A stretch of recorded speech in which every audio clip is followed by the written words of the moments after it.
Good morning, everyone. Welcome to the regularly scheduled meeting of the Board of Public Works for today, Monday, March 11th, 2019. Good morning. Commissioners Garcia, Cabello, and James are present. We have a quorum. We start with Bureau introductions, beginning with the Bureau of Contract Administration. Good morning. Brett McReynolds, Bureau of Contract Administration. Renzo Baguerza, the Bureau of Engineering. Good morning. Cecile Buncio, Sanitation. Good morning. Jay Wong, Street Lighting. Nick Lopez, Bureau of Street Services. Good morning, Lori Rittenberg, City Attorney. Good morning. Raul Mendoza, Assistant Executive Officer. President James, we do not have any speaker cards under general public comment or under neighborhood council commentary. We do have one card under item number 1 and also a handout that has been distributed to all the commissioners. Great. I looked at that. Thank you. Agenda item number 4 is a stop payment notice from Robertson's in the amount of $8,926.99 for furnishing ready-mix concrete, rock, and sand materials in connection with the emergency sewer and storm drain repair at 300 block of Griffin Avenue project. The primary contractor is Miramontes Construction Company, Incorporated.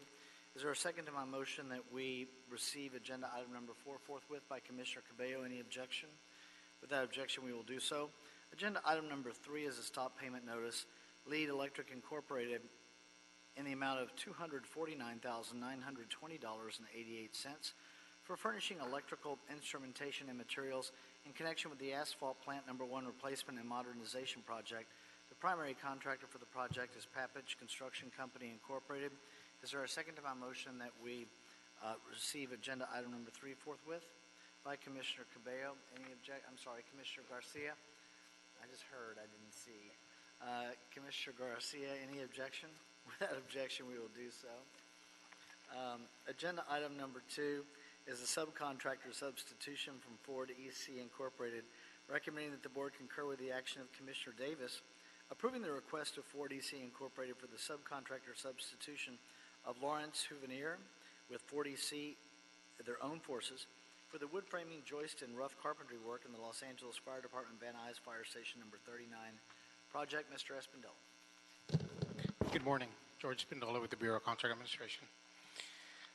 The Bureau received a request on January 4th, 2019 from Ford EC Incorporated to substitute their approved subcontractor, Lawrence Huvenier Incorporated, a OBE contractor, for wood framing, joist, and rough carpentry with Ford EC owned forces and OBE contractor as well.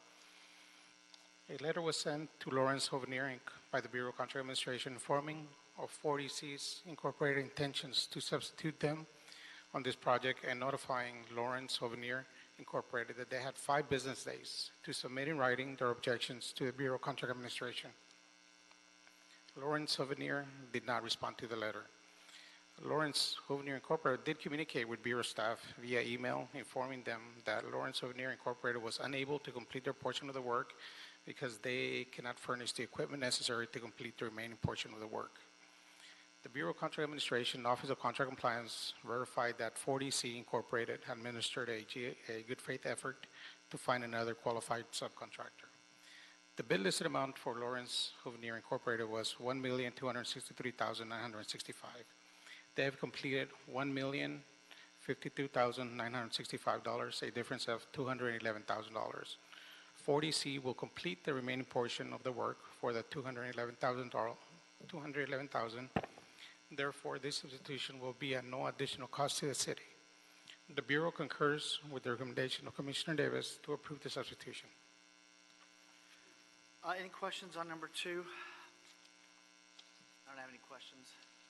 Commissioner Garcia has made a motion that we adopt agenda item number 2, seconded by Commissioner Cabello. Without objection, we'll adopt agenda item number 2. Any issues sending number 2 forthwith?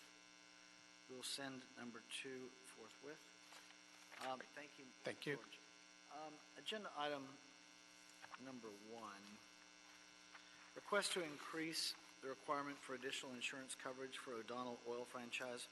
Recommending that the board first find that the operation of crude oil pipelines has been found to potentially expose Angelenos and the environment to liability in the event of leak or spill, and that periodic review of the insurable risk by the city is appropriate and warranted. Find that O'Donnell Oil is currently operating a crude oil pipeline franchise pursuant to Ordinance 181075, and that Section 5.2 of the Ordinance Franchise Agreement does not meet the current insurance levels recommended by the city risk manager.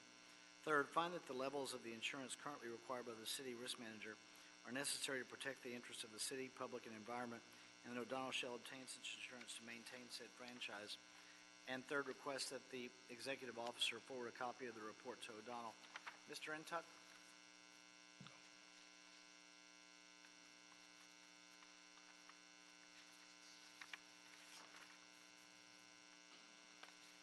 Good morning. Morning. President James, Commissioners, and Public Works staff. This is a continuation from an item about a week and a half ago, which was a continuation of the item, a hearing we had October 26th about noncompliance with insurance requirements for pipeline franchisees. In my report, updated report, continue to find that this is a crude oil pipeline franchise, that the risk manager in the CAO's office has the right to determine insurance levels, and that we found that the insurance levels are inadequate. When this process originally began, there was a number of expired expired insurances that were on record with the city, the general liability, the auto, and the lack of pollution liability. Some of those have been new insurance levels put on there, but not to the level as the CAO risk manager is determined. We have got conflicting information. When we had the hearing in October, Mr. Coffey stated that this was only a water in the pipeline and did not have a hazardous risk, which may or may not be determined as a modification. And he looked at the modification requirement as a 90-day notice and a hearing. I didn't concur with that. There was a modification that this is still crude oil pipeline franchise and still had the potential to have crude oil transport through the line because it is connected to a oil producing well. Even though the well is not active, it's still connected directly to an oil producing well. And so going back and forth, there's been some discussion of interest from the operator to terminate the franchise. It does expire in 2020, about a year from now. There is a process and procedure in the franchise that if there was an interest for the operator to terminate, they would need to let us know. They would need to get an approved abandonment procedure. Work would need to be done, and that approved abandonment procedure would come here to the board. The work would need done, inspected, and come back to the board because ultimately the pipeline would be transferred to the city as ownership, and that process would have to go to the county to be recognized. So, but we've looked at it, and we still continue to believe that a violation is necessary. The city risk manager statement, the board report references that the insurance level, I'm just going to read from the board report. In 2010, the city risk manager determined because the risk posed by this and other like franchises insurance levels should increase the level of general liability from $5 million to $10 million.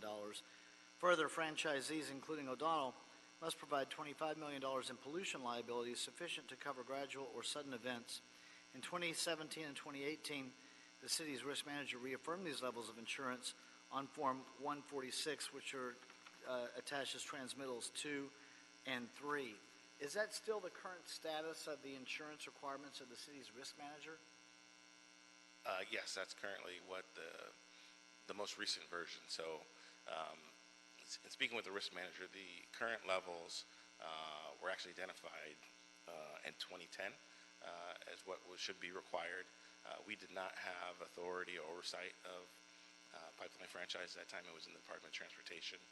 When all the franchise, about 32 franchises were renewed in 2017, and the process began to transfer here to Public Works.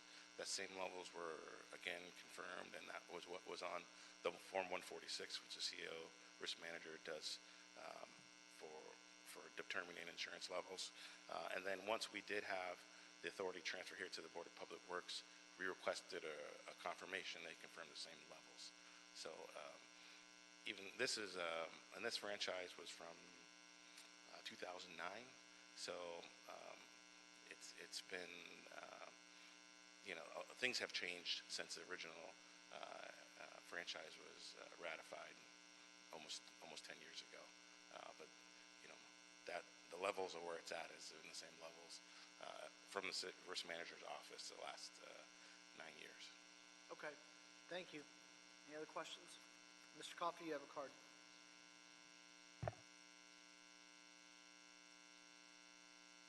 Thank you, Mr. James and the board, for giving me time to comment. First, just a couple clarifications.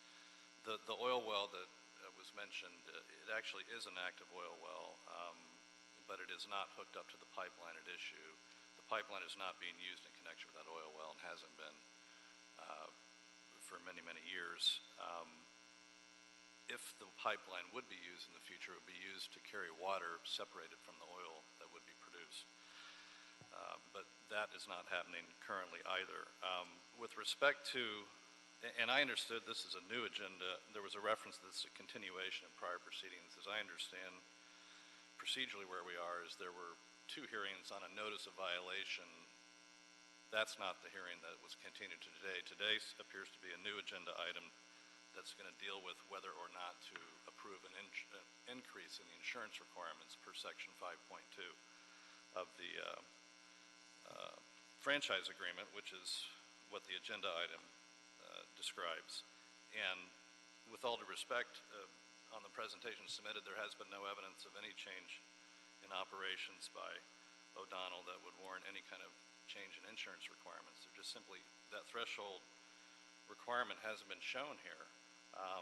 We are current with all of the existing insurance levels that have been in place since this 2010 franchise was approved, which is identified as the $5 million. And all the levels, we have the insurance in place. That's not an issue. The only issue is whether or not we have these heightened requirements for insurance, which we don't have, but which have never been actually approved pursuant to section 5.2, and that's the purpose of the hearing today, as I understood it. And there simply is no evidence of any change of operations that would justify an increase. So we feel like there hasn't been compliance with the requirements necessary under section 5.2, and we would urge the board to deny the recommendation to increase the insurance. Okay, so Mr. Coffey, you mentioned something in the last hearing back in February. You had some fairly clear communications with us about your intent to terminate the lease? I indicated that was a potential if we're going to be forced to have this new insurance. We can't afford it, and we would then look to be trying to do that as opposed to facing some kind of fine. I don't think we're there yet, though, because I don't think the insurance increase has been approved yet. So now you're not going to terminate the lease? We may. I don't know. The lease is, by its term, or the franchise is, I think it's got another year on its term to March of 2020. Okay, thank you. Mr. Uduak? I'm sorry, Mr. Entuck?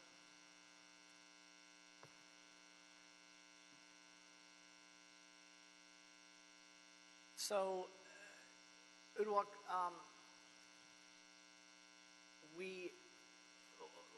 let me ask Mr. Coffey one more question, real quick.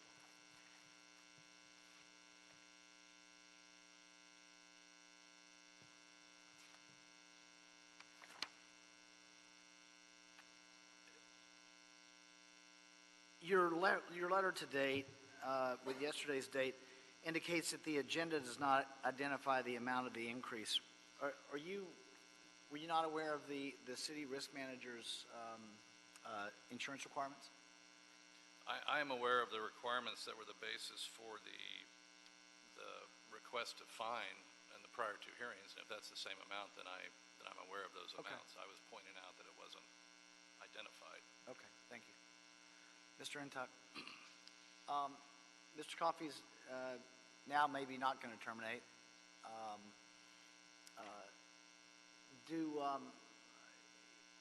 Regarding the latest claim about information regarding the modification of their activities, is there something in the prior record that you would point us to now, or is that something that we should put this over for?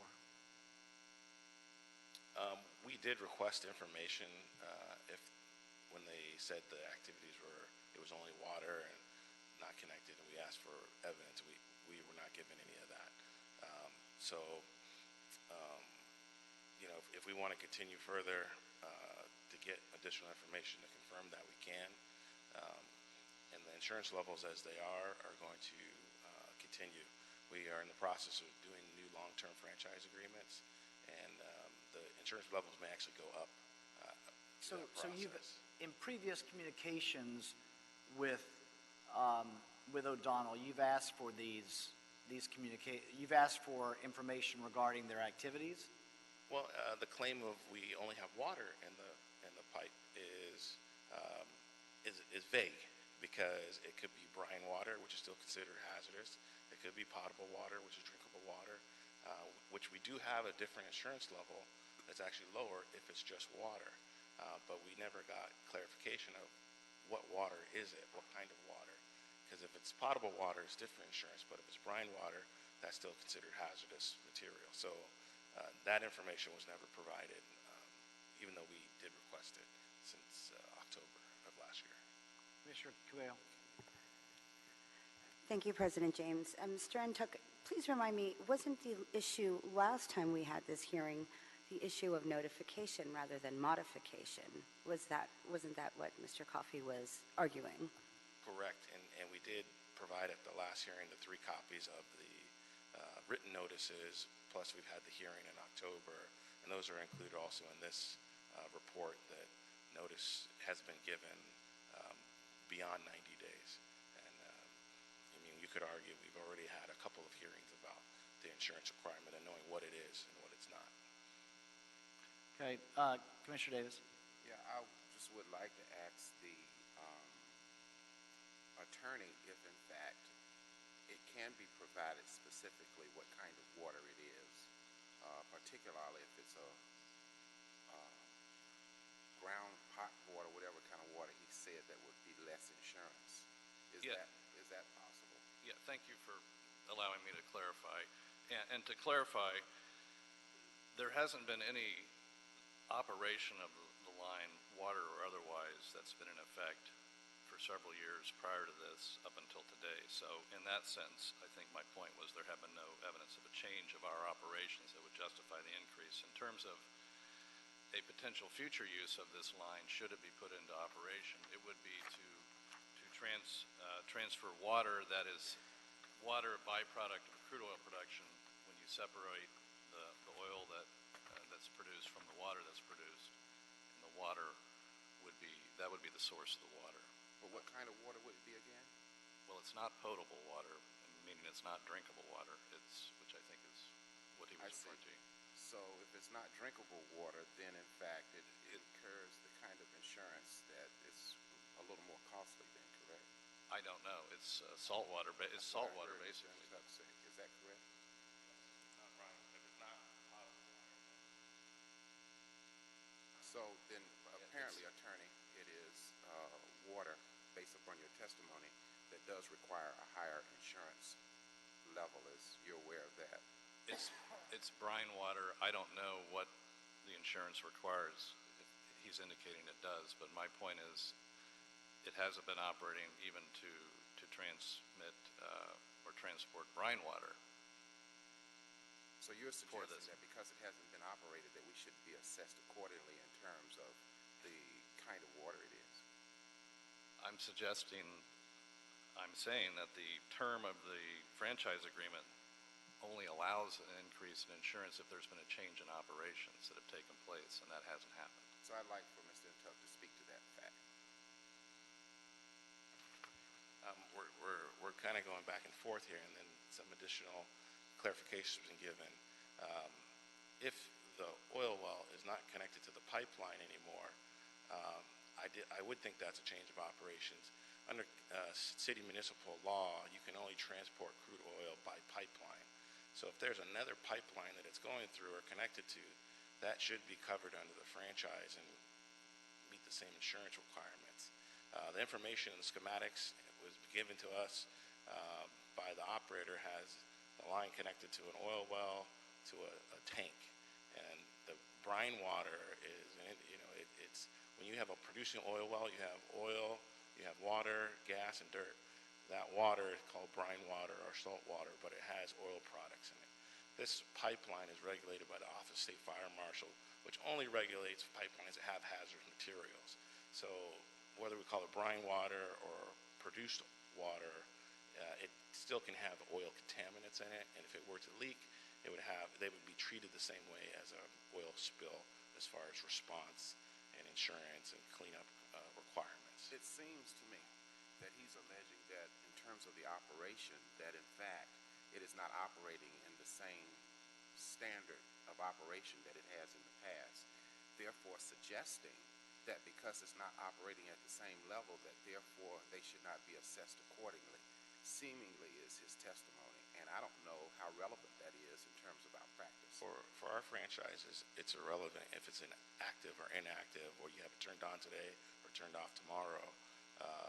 Because it exists in the public right-of-way, that space the city could be using for something else. And so it's not a right, it's a privilege to use the city space. This is why we have the contractual agreement of the franchise established, and if operations have been modified, they're supposed to come and notify us and get approval.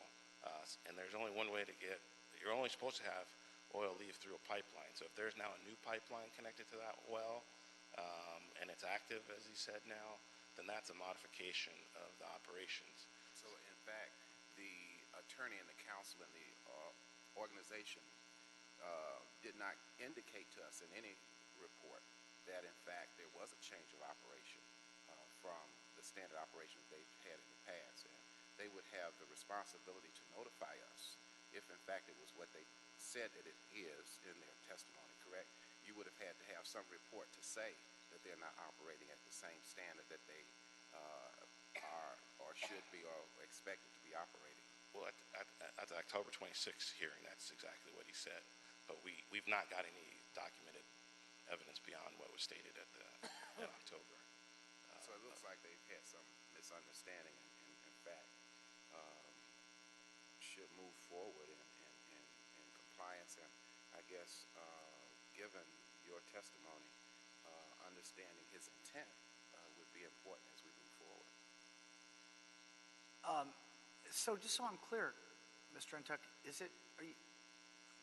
can your statement or can his statement be interpreted between the two hearings as a statement of or an admission of modification based on what he's explained to us?